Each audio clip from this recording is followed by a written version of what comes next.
Čo, no počuj, ľahni. Chlapec ide preskočiť chlapca na bicyklu. No, asi ľahni. Ty už chodia si do teba. Ale ľahni si, lebo ty si neľahni. No dobrý,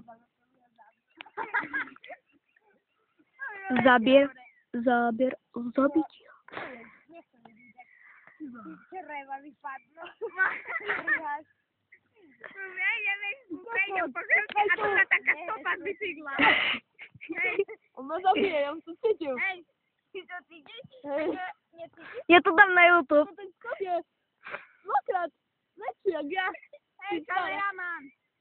Ne? Vieš, tak mu prejde po chrbte a vieš, taká stopa, dole sa už zostane, nie? A to neboj sa, to by ti nič nie, to Iba polovaná chrbtica. Hej. Ktorý ti už Čo? Teba, dobrý. Baša, si v mojom zábere kudnejšie choď. Jak máš, zabije, tá ho zabije. Ej, zabijem ho za teba, si to zabije.